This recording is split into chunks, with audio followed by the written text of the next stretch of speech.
You're watching Newsday TV. Thanks for joining us. I'm Ken Bufa. 3 more 9/11 victims have been identified, including one Long Islander. Ryan Fitzgerald of Floral Park was identified by the New York City Medical Examiner using DNA techniques. Fitzgerald was 26 years old and working as a foreign currency trader in the South Tower. Now, data shows nearly 70% of the remains of the nearly 3,000 victims have been identified. And only in Newsday, rules for riding in the HOV lane will be changing this fall. The Clean Pass program will end on September 30th. New York and 14 other states will no longer allow solo drivers in hybrid and electric cars to drive in the HOV lanes. Starting in October, the lane will open to vehicles with at least 2 passengers during peak hours. And 25 dogs were rescued from a home in Bayshore. They were all flea infested. They were dirty. Some had other health issues that are being treated for.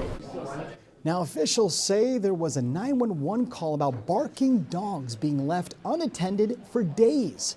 Investigators say the Richland Boulevard home smelled like ammonia and was filled with garbage, flies, and rodents. The dogs are being cared for at the Islip Animal Shelter. And only in Newsday, Sebastian Maniscalco is coming to Jones Beach for the first time.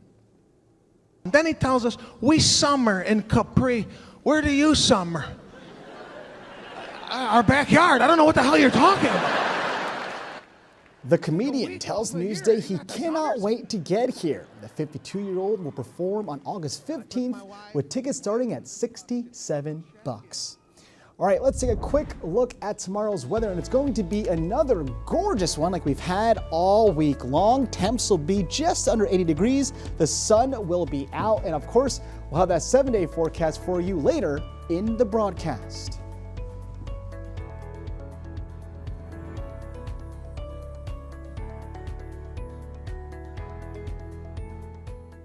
Commercial fishing on Long Island is facing some hurdles, but a new bill has been proposed to protect the industry.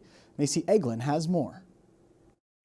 Big money's coming in from, who knows where, and it's buying up all these properties. Long Island's working waterfronts are diminishing for commercial fishermen, oyster farmers, clammers, and others.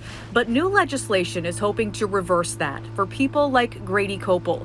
In just 4 years as an oyster farmer, he's already seen the effects. He was priced out of his first marina and couldn't find space on land to sort his product. So one of the ways that we found to make that work was to build the barge and, do all of our work out on the water. He says marinas are catering to higher dollar clientele and not renewing leases for commercial fishermen, a problem the Long Island Commercial Fishing Association is seeing a lot of. They've lost slips in their area because either the prices got jacked too much and they weren't given any kind of carve out, or they decided to make it a private club. And, you can't continue to provide food for the nation if you have no place to put your boat. If approved, the new Waterfront Protection Program will allow property owners to sell redevelopment rights to Suffolk County through a conservation easement, and the land would remain privately owned. Funded by $9.5 million from the 2026 to 2028 capital budget. People in the industry say these jobs are vital, and this program would be a step in the right direction. For domestic food security, our seafood matters and U.S. seafood matters. And so this is a really good step to maintain the ability to feed not only the county, but the nation. The bill could be approved by the legislature during its meeting in September. Reporting for Newsday TV, I'm Macy Eglin. A former standout athlete at Hofstra is making history. Jen Powell is set to become the MLB's first female umpire. Powell's first big league games will be this weekend. Long Islanders say this is an exciting milestone for women in sports. I know that my own children and daughters and those that we coach are growing up in a very different era with a lot more females to be able to look up to in the world of sports. The last several years in particular have just been a really exciting time for female sports. Just watching different barriers be broken in different sports, whether it's football or what's happening in the WNBA, the rise of, girls flag football, it's it's been really inspirational. She is the spark that could ignite a fire for all women who are trying to break down those barriers and move up in a traditionally male-dominated field. Coaching softball and playing softball, that we have a lot of male umpires. And sometimes we get a female, and it's just like fresh air. Now Powell will be on the field for Saturday's doubleheader with the Marlins and the Braves.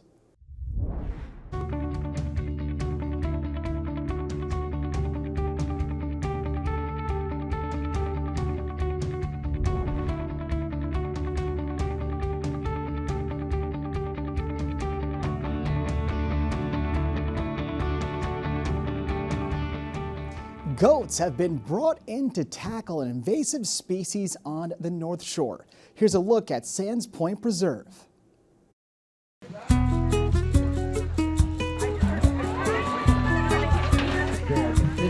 Invasive species remediation has been a challenge for us here at the preserve.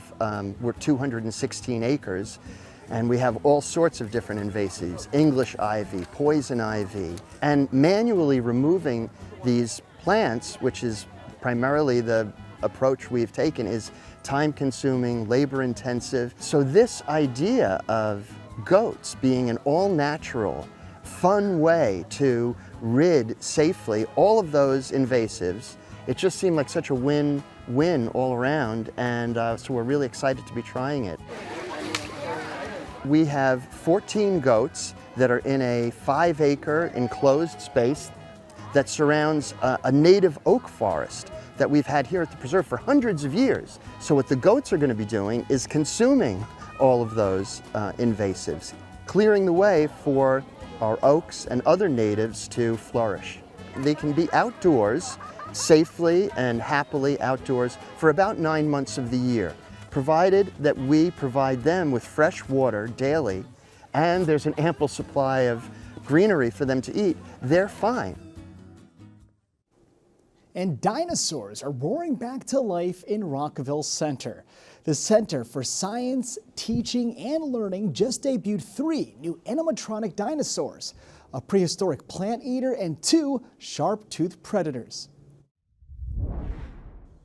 The theme of the exhibit is adaptation, so it makes sense to introduce some dinosaurs from the very start of the age of the dinosaurs, so you can really see why dinosaurs started to adapt in the ways that they did.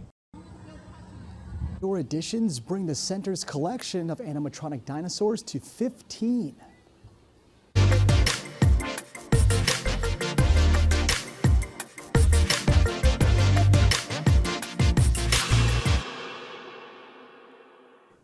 All right, here's what's up on Long Island. Calling all gamers. Check out the Long Island Retro Gaming Expo.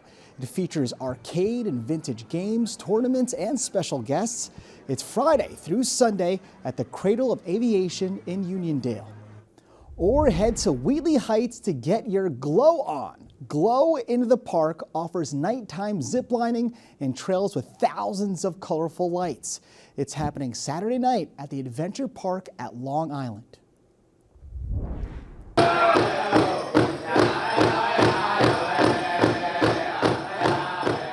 Celebrate Native American culture. A Pamanaki powwow is happening at Tanner Park in Copiague.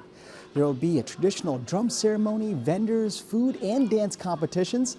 It's Saturday and Sunday.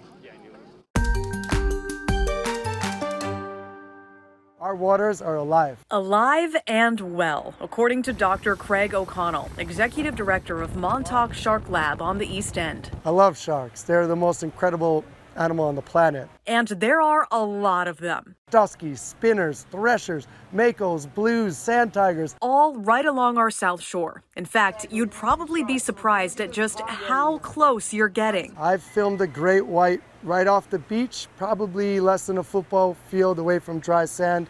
That was roughly 14 feet long. So that animal's over 2,000 pounds. Researchers say great whites are having their young right off Long Island. The Montauk Lighthouse considered the start of a stretch of water known as a great white nursery. The big adults want to drop off their pups here. They want to give them the best advantage of growth so that they can survive into adulthood.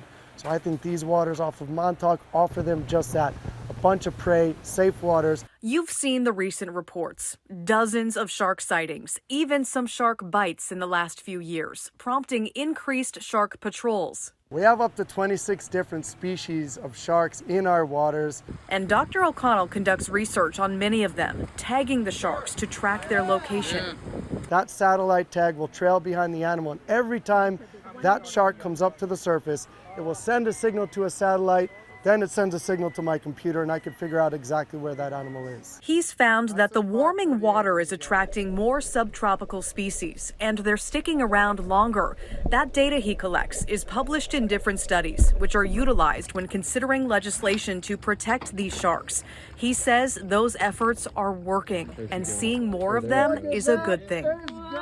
If you lose sharks from an ecosystem, that ecosystem is going to collapse. 30 to 50 years ago, people used to say that the best shark was a dead shark. And now the tide has turned.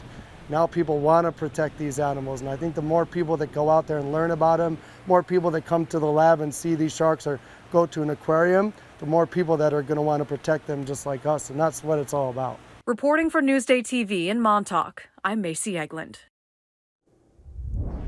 All right, let's take a closer look at your 7-day forecast. And the good news is the weather is going to be gorgeous for this weekend and beyond. As you can see, we are in the 80s, a mix of sun and clouds for the next 7 days. Temps in the mid 80s. Again, just gorgeous weather throughout.